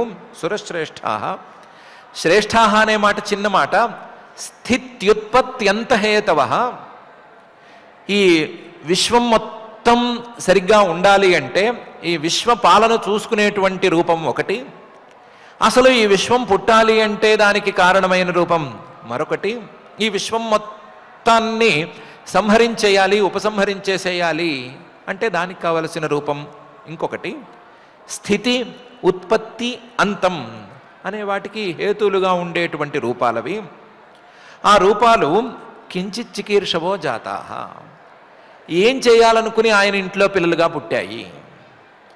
మొత్తం ఈ సృష్టినే చేయగలిగిన, సృష్టినే పాలించగలిగిన, సృష్టినే మింగగలిగినటువంటి ఆ రూపాలు అత్రిగారింట్లో పిల్లలుగా ఎందుకు పుట్టాయి, అత్రిగారింట్లో పిల్లలుగా ఎందుకు ఆడుకున్నాయి అని ఏతదాఖ్యాహి మే, ఇది నాకు చెప్పు. గురో, నువ్వు చాలా గొప్పవాడివి, ఇలాంటి విషయాల్లో ఉండేటువంటి రహస్యాలన్నీ తెలుసుకున్నవాడివి, కాబట్టి నువ్వు చెప్పగలవు, కాబట్టి నాకు తప్పనిసరిగా చెప్పవలసింది అని విదురుడు అడిగాడు. అత్రేర్గృహే సురశ్రేష్ఠా స్థిత్యుత్పత్త్యంతహేతవ కించిచ్చికీర్షవో జాతా ఏతదాఖ్యాహి మే గురో అని. దానికి మైత్రేయ మహర్షి గారు సమాధానం చెప్తున్నారు. బ్రహ్మణా నోదిత సృష్టౌ అత్రిర్బ్రహ్మవిదాంబర సహ పత్న్యా యయా వృక్షం కులాద్రిం తపసి స్థిత అని మొదలుపెట్టారు. ఏం లేదయ్యా, అత్రి మహర్షి గారు, ఆయన బ్రహ్మమానస పుత్రుడు, ఆయన్ని పుట్టిన దగ్గర నుంచి అత్రిహి కదా, 3 గుణాలకు లోబడి ఉండేవాడు కాడు ఆయన. 3 గుణాలను దాటి తపస్సు చేసుకునే తపసి స్థిత, నిరంతరం తపస్సులో ఉండేటువంటి మహానుభావుడు. అదే కపిల రూపంలో ఉన్న పరమాత్మ మాటల్లో చెప్పుకోవాలి అంటే నిర్గుణ భక్తిని సాధించిన మహానుభావుడు ఆయన. అత్రి అలాంటి వాడు నిరంతరం తపసి స్థిత, తపస్సులోనే ఉన్నప్పుడు ఆయన తండ్రి గారి మాట వినవలసి వచ్చింది. తండ్రి గారు బ్రహ్మణా నోదిత సృష్టవు. తండ్రి గారు ఏమని చెప్పారు? నువ్వు నా మానసపుత్రుడివి, నా పిల్లవాడివి, నేను చెప్పినట్టు నడుచుకోవాలి, కాబట్టి నువ్వు సంతానాన్ని కనాలి అని చెప్పారు. బ్రహ్మణా చోదిత సృష్టవు కాదు, బ్రహ్మణా నోదిత సృష్టవు. 3 గుణాలను దాటి తపస్సులోనే నిరంతరం ఉండేటువంటి నిర్గుణ భక్తిలో ఉండే మహానుభావుణ్ణి తండ్రి గారైన బ్రహ్మగారు తోశారు. నోదిత తోసేశారు. ఆ తోపుకి తండ్రి గారు మాట కాదనకూడదు అని నేను అనుకున్నాడు. అనుకుని బ్రహ్మవిదాం వరహ, బ్రహ్మవేత్తలలో కల్లా శ్రేష్ఠుడైనటువంటి అత్రి మహర్షి గారు, అప్పటికే బ్రహ్మజ్ఞానం అందుకున్నటువంటి ఈ మహర్షి గారు, నేను తండ్రి గారి మాట కాదనను, అదే సమయంలో ఈ సంసార లంపటంలోకి అనవసరంగా నేను జారిపోను అని రెండూ అనుకుని ఏం చేశాడంటే తండ్రి గారు చెప్పినట్లుగా అనసూయమ్మ వారిని పెళ్లి చేసుకుని పత్నియా సహా భార్య అనసూయతో సహా రిక్షం కులాద్రిం యయౌ. రిక్ష పర్వతం అని ఒక పర్వతం ఉంది, అది కుల పర్వతం అంటారు. 7 కుల పర్వతాలను లెక్కగడతారు. ఆ కుల పర్వతానికి వెళ్ళాడు. ఎందుకు వెళ్ళాడు అంటే మళ్ళీ తపస్సు చేసి తపస్సు ద్వారా పిల్లల్ని సంపాదించుకుందాము అనే అభిప్రాయంతో వెళ్ళాడు. బ్రహ్మణా నోదిత సృష్టౌ అత్రిర్బ్రహ్మవిదాంవర సహపత్నియా యజావృక్షం కులాద్రిం తపసి స్థిత అని మైత్రేయ మహర్షి గారు మొదలు పెడుతున్నారు. ఆ కుల పర్వతం, వృక్ష పర్వతం ఉంది కదా, చాలా అందమైన పర్వతం. తస్మిన్ ప్రసూనస్తబక పలాశాశోక కాననే వార్భిస్రవద్భిరుద్ఘుష్టే నిర్వింధ్యాయా సమంతతః అనే తీరులో ఆ పర్వతానికి వెళ్ళి అక్కడ తపస్సును ప్రారంభించారు. ఈయన వెళ్ళేసరికి ఆ పర్వతం ఎలా ఉంది అంటే తస్మిన్ ప్రసూనస్తబక పలాశ అశోక కాననే, ఆ పర్వతం నిండా పలాశ వృక్షాలున్నాయి. పలాశ వృక్షాలు అంటే మోదుగ చెట్లు, అలాగే అశోక వృక్షాలు అవి కూడా ఉన్నాయి. ఎక్కువగా ఈ 2 ఉన్నాయి. ఈ రెండిటికి మంచి లక్షణం ఉంది ఏంటంటే రెండిటికి అందమైన పూలు పూస్తాయి. మోదుగ పూలు చాలా అందంగా ఉంటాయి, అలాగే అశోక పుష్పాలు కూడా చాలా అందంగా ఉంటాయి. ఆ పూలు కూడా గుత్తులు గుత్తులు కింద కూస్తాయి. ఆ గుత్తులు గుత్తులు కింద పూసేటువంటి ఈ చెట్లు, పూల చెట్లు బాగా విరివిగా ఆ పర్వతంలో ఈయన వెళ్ళేసరికి ఉన్నాయి. ప్రసూన స్తబక పలాశ అశోక కాననే, గుత్తులు గుత్తులుగా పూస్తున్నటువంటి పూలు కలిగిన మోదుగ చెట్లు, అశోక వృక్షాలు 2 ఉండేటువంటి అడవి దట్టంగా ఆ పర్వతం మీద అలముకుని ఉంది. ఈయన వెళ్ళేసరికి పరిస్థితి అది. దానికి తోటు నిర్వింధ్యాయా వార్భి స్రవద్భి ఉద్ఘుష్టే, ఎక్కడికి వెళ్ళినా ఏ మూలకెళ్ళినా సరే ఆ పర్వతం నిండా ఒకే శబ్దం చక్కగా వినిపిస్తోంది. ఏం వినిపిస్తోంది అంటే నిర్వింధ్యా నది అని నది ఉంది అక్కడ. ఆ నది ఆ పర్వతం మీద నుంచి ప్రవహిస్తోంది. పర్వతం మీద నుంచి నీళ్లు పారుతూ ఉంటే శబ్దం ఎక్కువగా వినిపిస్తుంది కదా, ఆ నిర్వింధ్య ప్రవహిస్తున్నటువంటి శబ్దమే ఈ వృక్ష పర్వతం మొత్తం వినిపిస్తోంది. అంత చక్కగా ఆవిడ పారుతోంది.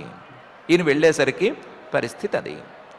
వార్భి స్రవద్భి ఉద్ఘుష్టే నిర్వింధ్యాయా సమంతతః, మొత్తం పర్వతం మొత్తం ఆ నీరు ప్రవహిస్తున్నటువంటి శబ్దం దీంతోనే నిండి ఉంది అనే తీరులో ఉంది. ఆ పర్వతం మీద ఈయన తపస్సును ప్రారంభించాడు. తస్మిన్ ప్రసూనస్తబక పలాశ అశోక కాననే వార్భిస్రవద్భిరుద్ఘుష్టే నిర్వింధ్యాయా సమంతతః అని మహర్షి గారు అంటున్నారు. తపస్సు ఎలా చేశాడు అంటే ఏదో ముక్కు మూసుకున్న తపస్సు కాదు. ప్రాణాయామేన సంయమ్య మనోవర్షశతం ముని ఆతిష్ఠదేకపాదేన నిర్ద్వంద్వ అనిల భోజన అనే తీరులో తపస్సు మొదలుపెట్టి చేసేసాడు. ప్రాణాయామం కేవల కుంభకం, దాన్ని ఎప్పుడో సాధించేశాడు ఆయన. ఆయనకి శరీరాభిమానం లేదు కాబట్టి, గుణాలను దాటిపోయాడు కాబట్టి కేవల కుంభక ప్రాణాయామంతో ఉండటం అనేది ఆయనకి విషయమే కాదు. ప్రాణాయామేన దాంతో పాటుగా సంయమ్య మనః, మనస్సును కూడా పూర్తిగా వశంలో ఉంచుకోవటం అనేది ఆయనకి ఇష్యూనే కాదు. ప్రాణాయామేన సంయమ్య మనః, ప్రాణాయామం దాంతో ప్రాణాలను, మనస్సంయమనం అనే తీరుతో మనస్సును రెండిటినీ ఉగ్గపెట్టేసి వర్షశతం ముని, 100 సంవత్సరాల పాటు ఆయన తపస్సు చేశాడు. ఎలా తపస్సు చేశాడు?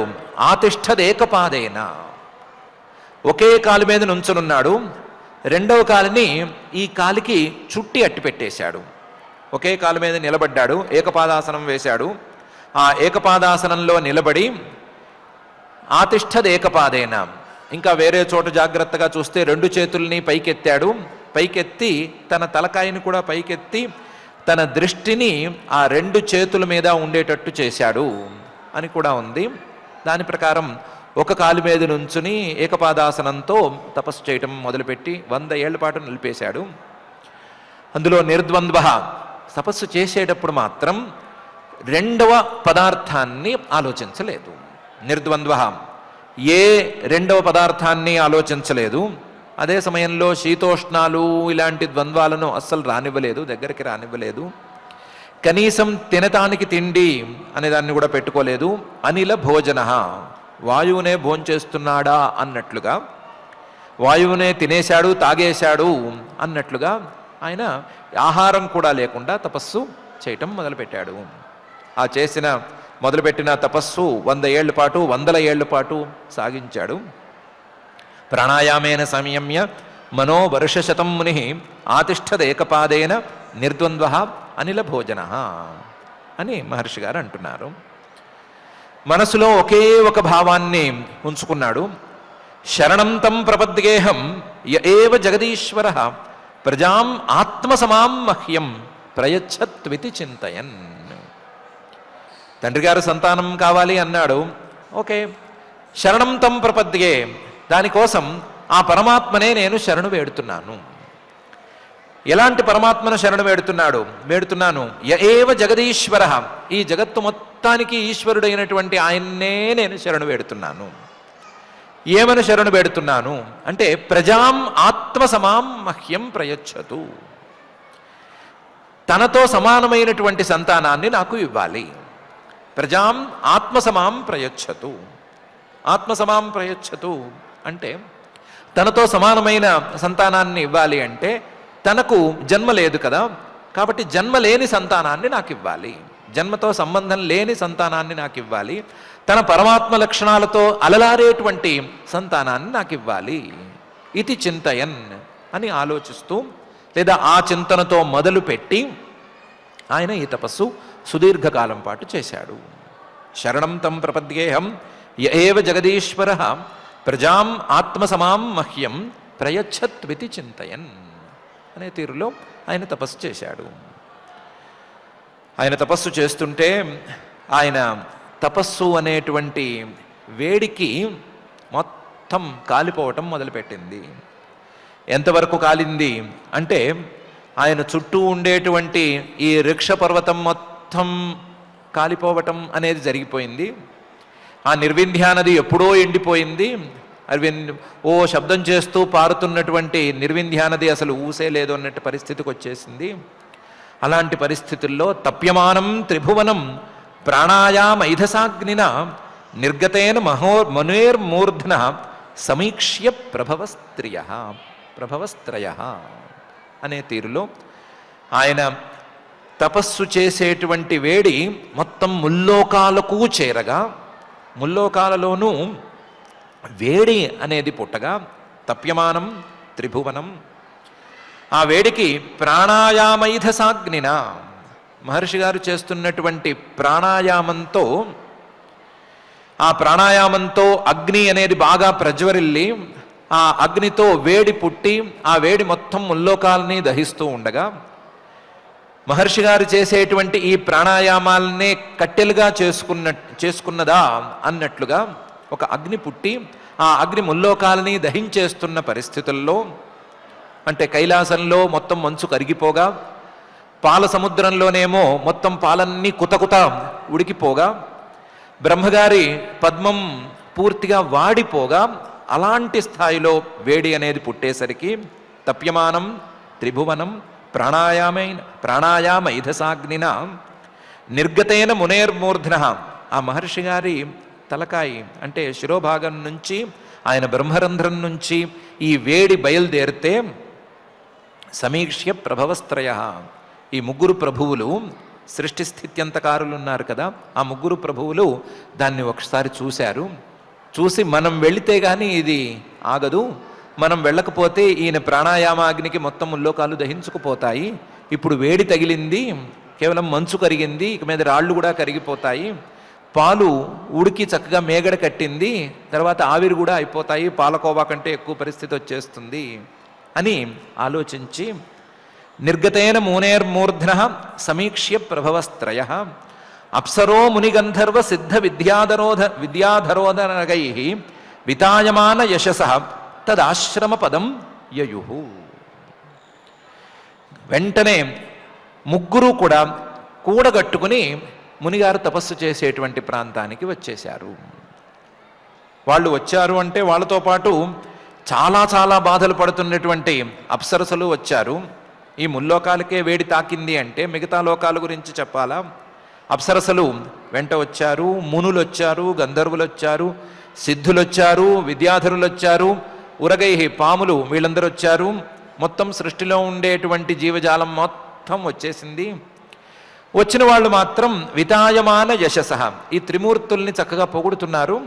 వితాయమాన యశస, ఆ త్రిమూర్తుల్ని పొగుడుతుంటే ఆ పొగడతల్ని త్రిమూర్తులు వింటూ తదాశ్రమ పదం యయు, మహర్షి గారు తపస్సు చేసుకునేటువంటి ప్రాంతానికి వచ్చారు.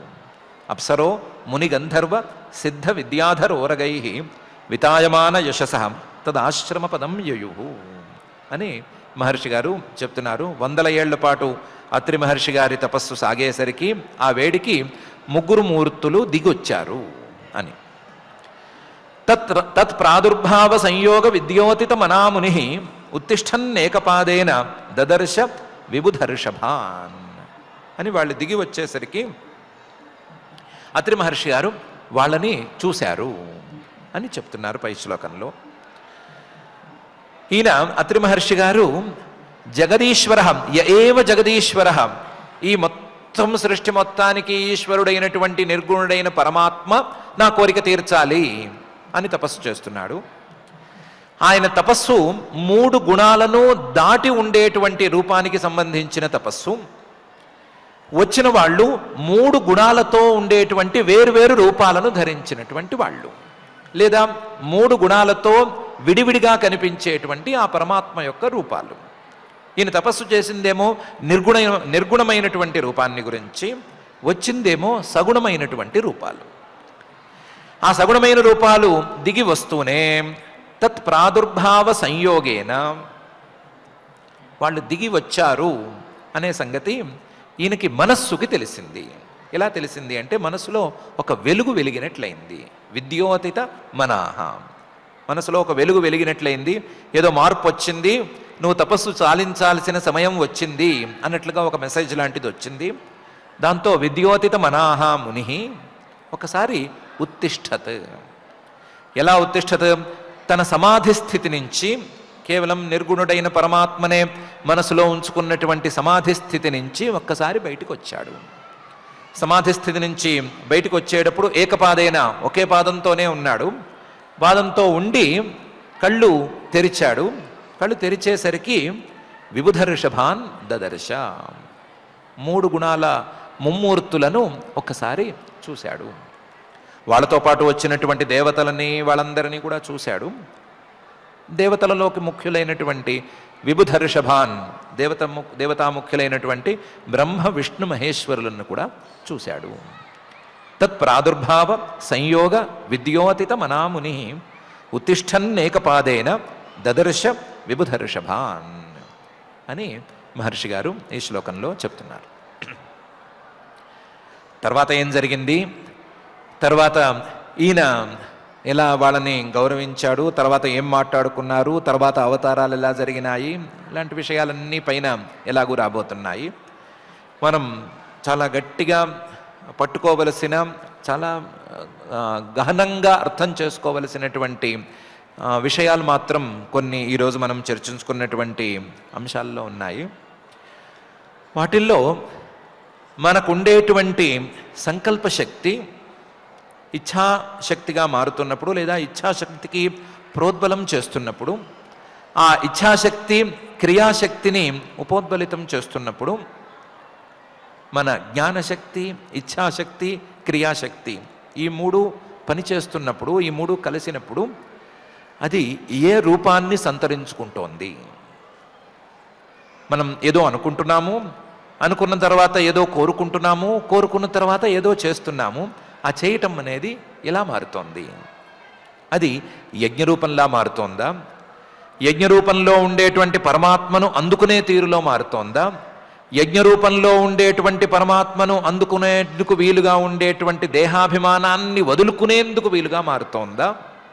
లేకపోతే ఏవో చొప్పదంటూ క్రియల్లాగా మిగిలిపోయే పరిస్థితిలో ఉందా అని చాలా జాగ్రత్తగా ఆలోచించుకోవాలి. ఒకవేళ మానవుడి సృష్టికి ముందే లేదా సృష్టి ఆరంభంలోనైనా సరే ఈ ఇచ్ఛాశక్తి, జ్ఞానశక్తి, క్రియాశక్తుల కలయిక ద్వారా యజ్ఞమే ఆవిర్భవించింది అని చెప్పుకుంటే, ఆ యజ్ఞం వైపు మన ఈ శక్తుల కలయిక పనిచేస్తోందా లేదా అని మనం జాగ్రత్తగా ఆలోచించుకుని తీరాలి.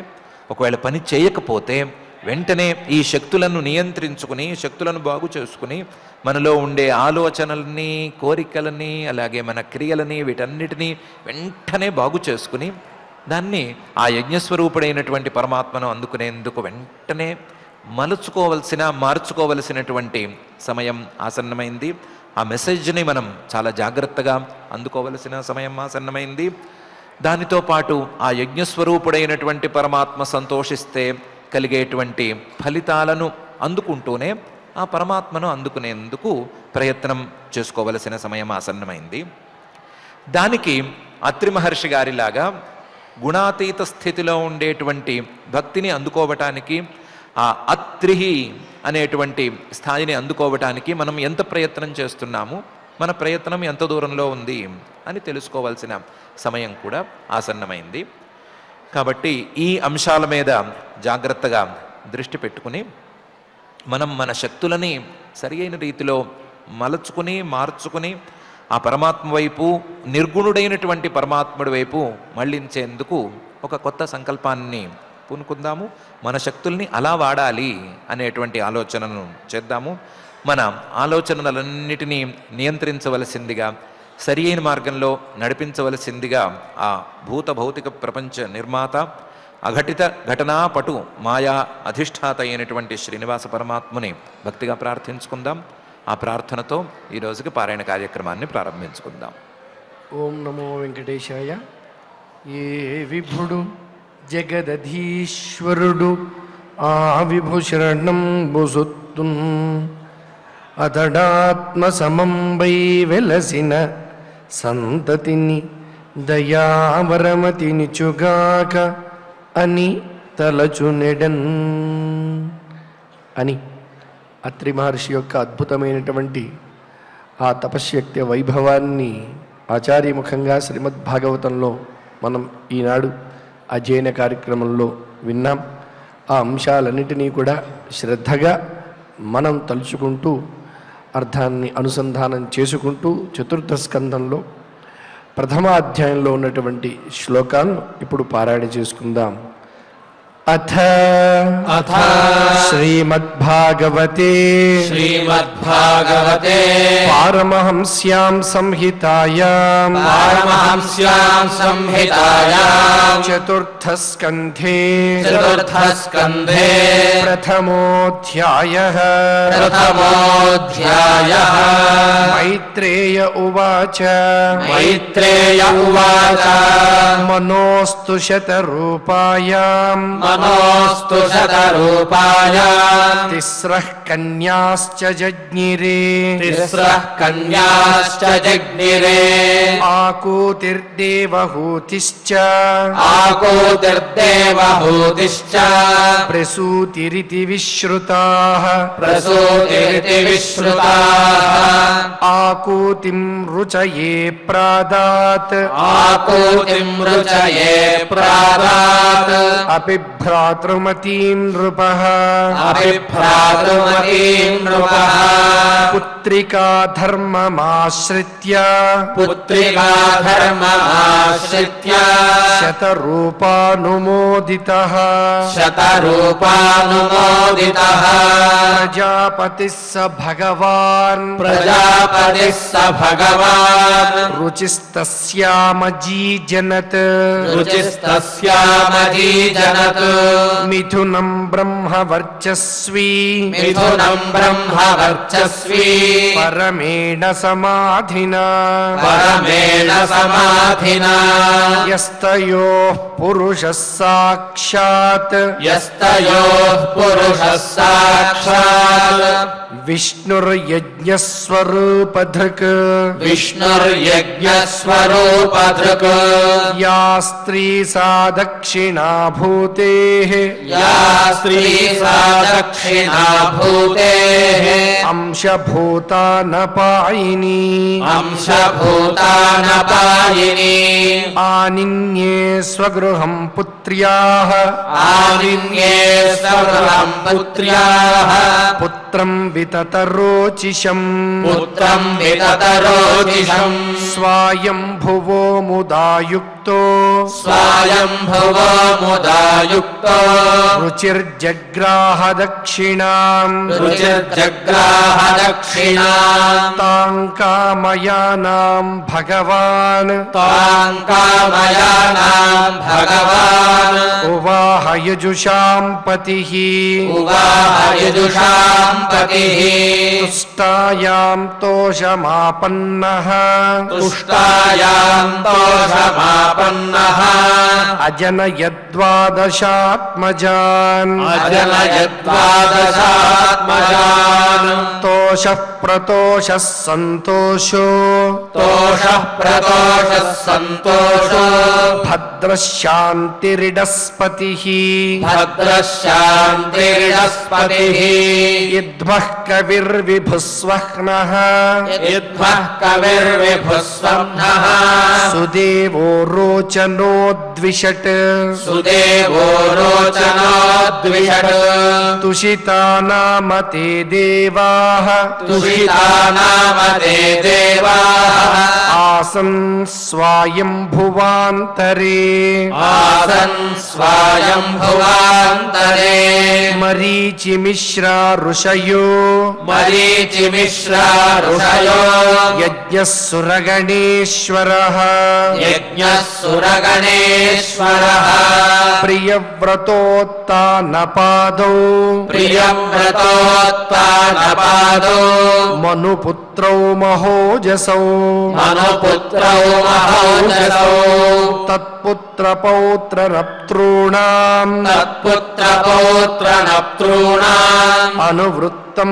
तदन्तरम् अनुवृत्तं तदन्तरम् देवहूतिमदात्तात देवहूतिमदात्तात कर्दमायात्मजां मनुः कर्दमायात्मजां मनुः तत्सम्बन्धिश्रुतप्रायम् तत्सम्बन्धिश्रुतप्रायम् भवता गदतो मम भवता गदतो मम दक्षाय ब्रह्मपुत्राय दक्षाय ब्रह्मपुत्राय प्रसूतिं भगवान् मनुः प्रसूतिं भगवान् मनुः प्रायच्छद्यत्कृतः सर्गः प्रायच्छद्यत्कृतः सर्गः त्रिलोक्यां विततो महान् त्रिलोक्यां विततो महान् याः कर्दमसुताः प्रोक्ता प्रोक्ताः याः कर्दमसुताः प्रोक्ताः नवब्रह्मर्षिपत्नयः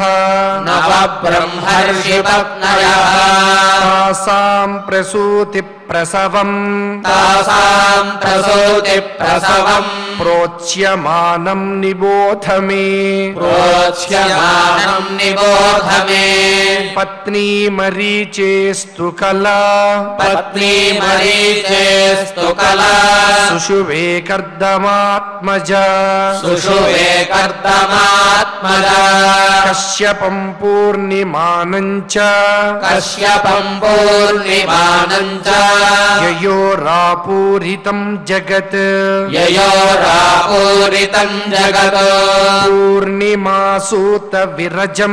पूर्णिमासूतविरजम् विश्वगञ्च परन्तप विश्वगञ्च परन्तप देवकुल्यां हरेः पाद देवकुल्यां हरेः पाद शौचाद्याभूत्सरिद्दिवः शौचाद्याभूत्सरिद्दिवः देवकुल्यां हरेः पाद शौचाद्याभूत्सरिद्दिवः देवकुल्यां हरेः पाद शौचाद्याभूत्सरिद्दिवः अत्रेः पत्यनसूयात्रीन् अत्रेः पत्यनसूयात्रीन् यज्ञेषु यशसः सुतान् यज्ञेषु यशसः सुतान् दत्तं दुर्वाससं सोमम् दत्तं दुर्वाससं सोमम् आत्मेश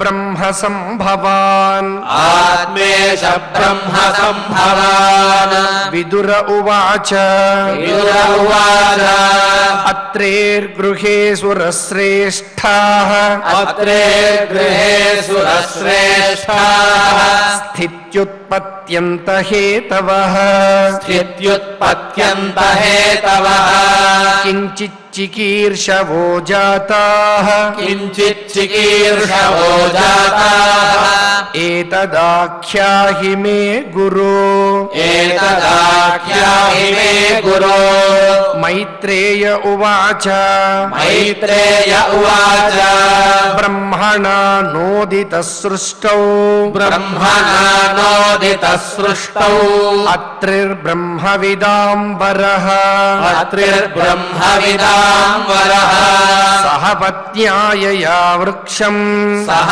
पत्न्यायया वृक्षम् कुलाद्रिं तपसि स्थितः कुलाद्रिं तपसि स्थितः तस्मिन् प्रसूनस्तबक तस्मिन् प्रसूनस्तबक पलाशाशोककानने पलाशाशोककानने तस्मिन् प्रसूनस्तबक पलाशाशोककानने तस्मिन् प्रसूनस्तबक पलाशाशोककानने वार्भिस्रवद्भिरुद्घुष्टे वार्भिस्रवद्भिरुद्घुष्टे निर्विन्ध्यायाः समन्ततः निर्विन्ध्यायाः समन्ततः प्राणायामेन संयम्य प्राणायामेन संयम्य मनोवर्षशतं मुनिः मनोवर्षशतं मुनिः आतिष्ठदेकपादेन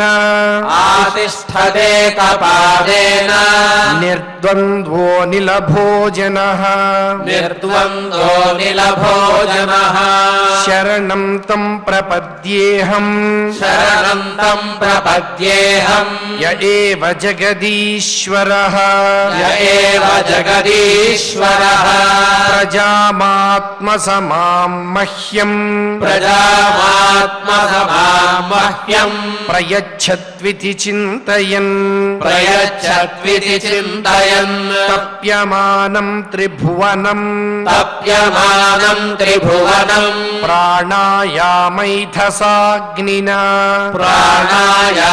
प्राणायामैधसाग्निना निर्गतेन मुनेर्मूर्ध्नः निर्गतेन मुनेर्मूर्ध्नः समीक्ष्य ప్రభవస్త్రయః సమీక్ష్య ప్రభవస్త్రయః అప్సరో ముని గంధర్వ అప్సరో ముని గంధర్వ సిద్ధ విద్యాధరో రగైః సిద్ధ విద్యాధరో రగైః వితాయమాన యశసః వితాయమాన యశసః తదాశ్రమపదం యయుః తదాశ్రమపదం యయుః తత్ప్రాదుర్భావ సంయోగ తత్ప్రాదుర్భావ సంయోగ విద్యోతితమనా మునిః విద్యోతితమనా మునిః తత్ప్రాదుర్భావ సంయోగ విద్యోతితమనా మునిః తత్ప్రాదుర్భావ సంయోగ విద్యోతితమనా మునిః ఉత్తిష్ఠన్నేకపాదేన ఉత్తిష్ఠన్నేకపాదేన దదర్శ విబుధర్షభాన్ దదర్శ విబుధర్షభాన్ ఇతి ఇతి శ్రీమద్భాగవతే శ్రీమద్భాగవతే పారమహంస్యాం సంహితాయాం పారమహంస్యాం సంహితాయాం చతుర్థస్కంధే చతుర్థస్కంధే ప్రథమాధ్యాయే ప్రథమాధ్యాయే శ్లోకాః శ్లోకాః. పారాయణ కార్యక్రమాన్ని భక్తి శ్రద్ధలతో పరిపూర్ణం చేసుకున్నాం. ఇప్పుడు అందరం కలిసి క్షమా ప్రార్థనాదులు పలుకుదాం. అథ క్షమా ప్రార్థనా యదక్షరపదభ్రష్టం మాత్రాహీనం చ యద్భవేత్ తత్సర్వం క్షమ్యతాం దేవ నారాయణ నమోస్తుతే. అథ భగవత్సమర్పణం కాయేన వాచా మనసేంద్రియైర్వా బుద్ధ్యాత్మనా వా ప్రకృతే స్వభావాత్ కరోమి యద్యత్ సకలం పరస్మై నారాయణాయేతి సమర్పయామి. అథ లోకక్షేమ ప్రార్థనా సర్వే భవంతు సుఖినః సర్వే సంతు నిరామయాః సర్వే భద్రాణి పశ్యంతు మా కశ్చిద్ దుఃఖభాగ్ భవేత్. అథ మంగళం శ్రియః కాంతాయ కళ్యాణ నిధయే నిధయేర్థినాం శ్రీవేంకటనివాసాయ శ్రీనివాసాయ మంగళం.